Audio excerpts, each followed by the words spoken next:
Semaine 10. Jusqu'ici, le Seigneur nous a conduits avec son pardon. 100 jours de prière au jour 64. Mardi 5 avril 2022. La promesse du pardon de Dieu. Mais Dieu prouve son amour envers nous en ce que, lorsque nous étions encore des pécheurs, Christ est mort pour nous. Romains 5, verset 8. Dès que le péché apparut, il y eut un sauveur. Le Christ savait qu'il devrait souffrir. Néanmoins, il devint le substitut de l'homme. Dès le péché d'Adam, le Fils de Dieu se porta lui-même garant de la race humaine. Le Fils de Dieu a accompli sa promesse et il est passé dans les cieux pour y assumer le gouvernement de l'armée céleste. Il a accompli une phase de son sacerdoce en mourant sur la croix pour la race déchue. Il accomplit maintenant une autre phase en plaidant devant le Père le cas du pécheur repentant et croyant, en présentant à Dieu les offrandes de son peuple. Ayant pris la nature humaine et dans cette nature ayant vaincu les tentations de l'ennemi et en ayant la perfection divine. C'est à lui qu'a été confié le jugement du monde. Le cas de chacun sera passé en revue devant lui. Il prononcera le jugement rendant à chacun selon ses œuvres. Question venant du fond du cœur. Quand Adam et Ève ont péché, c'est Dieu qui, bien qu'il ait été rejeté et contre lequel ils ont péché, a fait le premier pas vers l'humanité. Il est venu avec une attitude de grâce, de pardon et avec la promesse que Jésus écraserait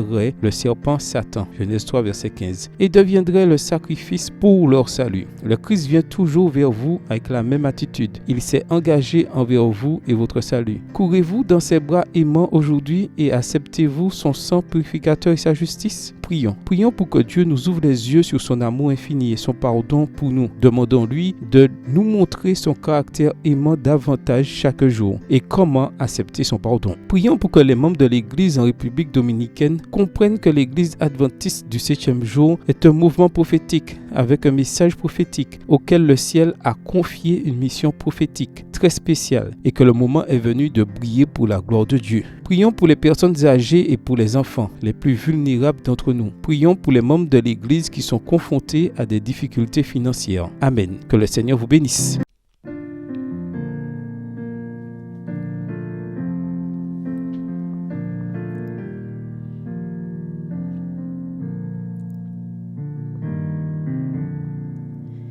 Toi la source de bénédiction, que mon cœur chante ta grâce.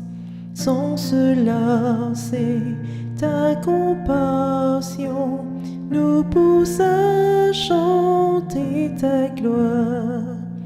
Apprends-moi toujours t'adorer, que je célèbre ta bonté, tandis que j'attends ton retour, plein de joie, rempli d'amour.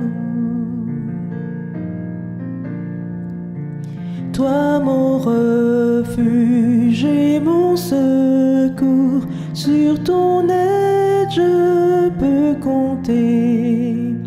Et j'espère sans aucun détour vivre un jour l'éternité.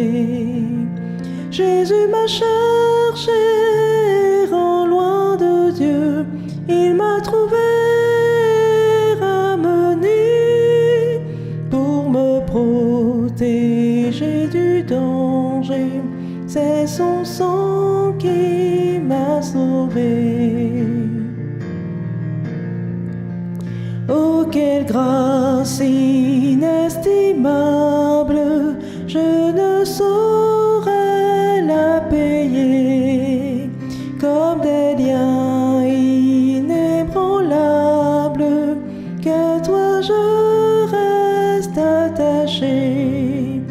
Plutôt que d'être tenté loin de toi, risquant de perdre ton amour, je t'en prie, Seigneur, prends mon cœur, qu'il soit à toi pour toujours. Je t'en prie, Seigneur, prends mon cœur, qu'il soit à